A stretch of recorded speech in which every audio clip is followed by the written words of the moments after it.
নমস্কার বন্ধুরা, আমি সানুদি রান্নাঘরে আপনাদের সবাইকে জানাই স্বাগত। চলে এসেছি বন্ধুরা, আবার আমরা নিত্য নতুন একটি রেসিপি নিয়ে।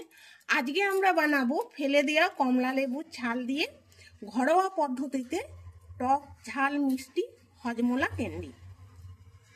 এখানে প্রথমে আমি লেবুর খোসাটাকে ছাড়িয়ে নিচ্ছি।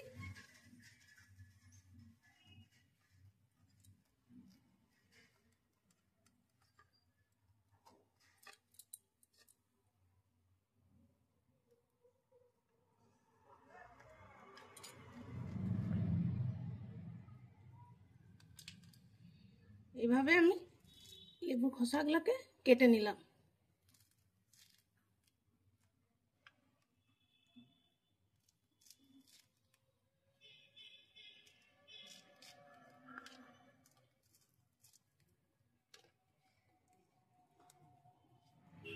এরপর আমি যে কাজটা করব সেটা হলো, এই যে লেবুর ভিতরে যে সাদা অংশটা আছে, সাদা অংশটা যতটা পারা যায় আমি এখানে একটা চামচ নিয়েছি, চামচ দিয়ে ছাড়িয়ে নিচ্ছি।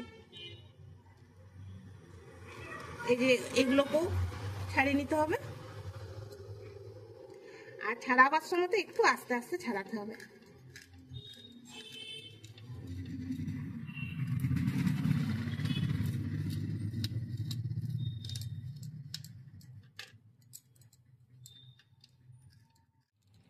এই দেখুন বন্ধুরা, লেবুর ভিতরে যতটা সাদা অংশ ছিল, যতটা পেরেছি আমি চামচ দিয়ে বের করে নিয়েছি। এই দেখুন এতটা বেরালো।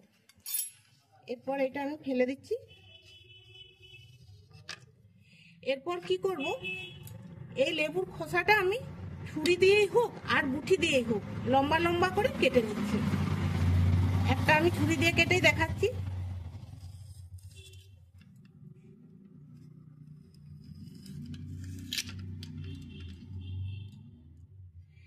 এরকম করে আমি কেটে নিচ্ছি। এরপর আমি কি করব, এখানে আমি দেখুন একটা ছুঁচ নিয়েছি, ছুঁচে সুতো পোড় করে নিয়েছি। এগুলো আমি মালা গেঁথে নিচ্ছি একটা একটা করে দিয়ে, এইভাবে।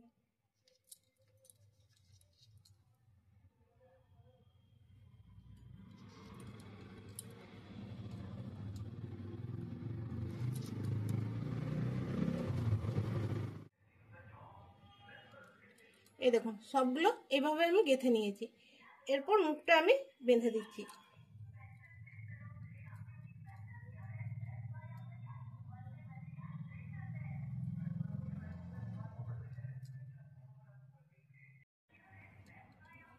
এরপর সুতোটা আমি এখানে কেটে দিচ্ছি।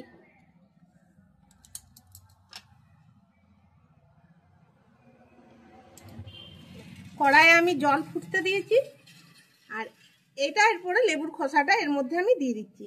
2 মিনিট ফুটাবো, তারপর জলটাকে চেঞ্জ করব, সেটা আপনাদেরকে দেখিয়ে দেবো। বন্ধুরা 2 মিনিট হয়ে গেছে, এরপর আমি এটাকে তুলে নেব।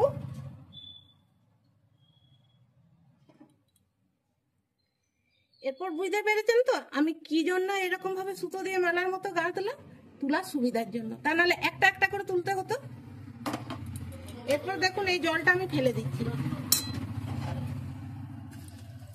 আবারও আমি নতুন জল দিচ্ছি। আবার আমি দিয়ে দিচ্ছি। এরকম আমি 3 থেকে 4 বার জল পাল্টে পাল্টে 2 মিনিট করে করে সিদ্ধ করে নিচ্ছি। এটা তবে খেয়াল রাখতে হবে, এটা যেন না গলে যায়, ঠিক আছে বন্ধুরা? মোট আমি 4 বার জল পাল্টে পাল্টে এটাকে সিদ্ধ করে নিয়েছি।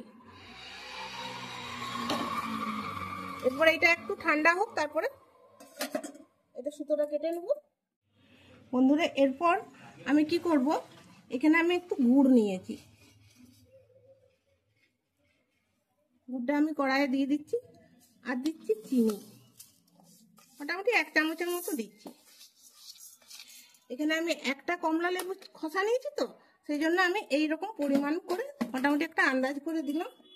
অল্প একটু জল দিচ্ছি, এরপরে এটা গলে যাক। চিনি আর গুড় এই দেখুন ফুটছে। আর এখানে আমি কিছু মশলা নিয়েছি একটু গোলমরিচের গুঁড়ো, একটু বিট নুন, একটু ভাজা মশলা, জিরে ধনে আর শুকনো লঙ্কা, আর একটু নিয়েছি জোয়ান, দিয়ে দিচ্ছি।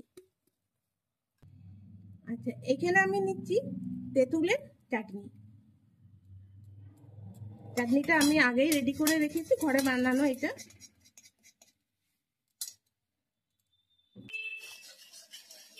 এরপর সবগুলো ভালো করে ফুটে যাক। এখানে লেবুর খোসাটাও ঠান্ডা হয়ে গেছে, সুতোটা কেটে নিচ্ছি,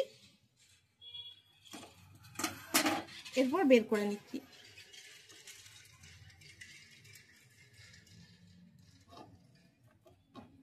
একটাও ভাঙেনি, সবকটাই গোটা গোটা আছে। বন্ধুরা, চিনি আর গুড়ের মিশ্রণটা রেডি হয়ে গেছে। আমি এখানে একটু জল নিয়েছি, আর জলে আমি এক ফোঁটা ফেলে দেখাচ্ছি। এই দেখুন, বসে যাচ্ছে। এরপর আমি কি করব, গ্যাসটা অফ করে দিচ্ছি। এরপরে এই লেবুর খোসাগুলো যেগুলো আমি সিদ্ধ করেছি এর মধ্যে মিশিয়ে নিচ্ছি। এইভাবে আমি মিশিয়ে নিচ্ছি।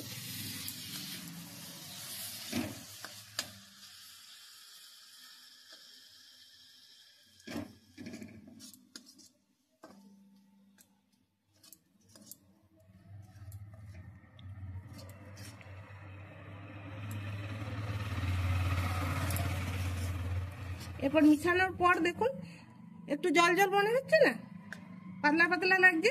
এখন আমি আবার গ্যাসটাকে জ্বালবো। এটাকে আবার আমি একটু ফুটিয়ে নিচ্ছি। এটা কিন্তু নাড়তে হবে, তা না হলে কিন্তু তলাতে লেগে যাবে।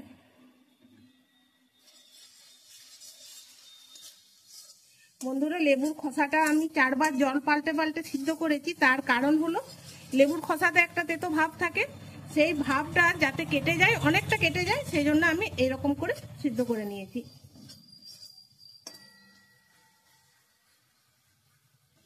আমি মা ঠাকুমাদেরকে দেখেছি, তারা পান খেতেন না, লেবুর খোসাগুলাকে মানে কমলা লেবুর খোসাকে রোদে শুকনো করে খুব যত্ন করে রেখে দিতেন, আর যখনই পান খেতেন তখনই পানের সঙ্গে একটু একটু করে দিয়ে দিয়ে পান খেতেন। এরপর গ্যাসটা অফ করে দিচ্ছি।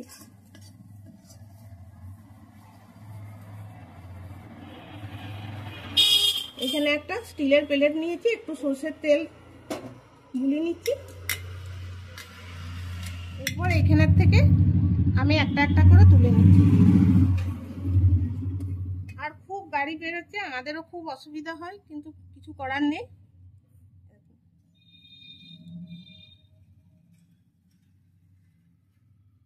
বন্ধুরা, একটা একটা করে আমি প্লেটে মেলে নিয়েছি। আর এইখানে কড়াইটা দেখুন, চিনির আর গুড়ের মিশ্রণটা একটু রয়ে গেছে, এটা কিছু দিয়ে খেয়ে নেবো চাটনি হিসাবে, এটাও রয়ে গেল। আর এটা আমি এরপর রোদে দিয়ে আসছি, রোদে শুকানোর জন্য। ঠিক আছে, শুকানোর পর আপনাদেরকে আবার দেখাবো। বন্ধুরা, হজমোলা ক্যান্ডিগুলো আমি রোদে শুকিয়ে নিয়েছি, আর এই দেখুন কি সুন্দর শুকনো হয়ে গেছে। এরপর এখানে একটা প্লেট নিয়েছি, একটু চিনির গুঁড়ো নিচ্ছি।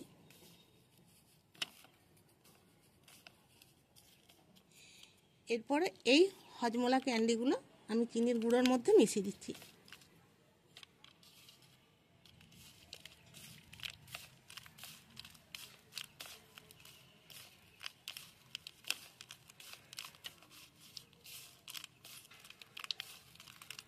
এরকম করে ভালো করে মিশিয়ে নিতে হবে।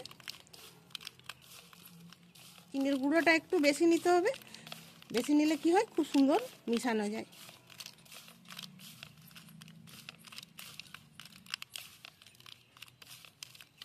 এই দেখুন সবগুলো ভালো করে মিশিয়ে নিয়েছি। এরপর আমি তুলে নিচ্ছি।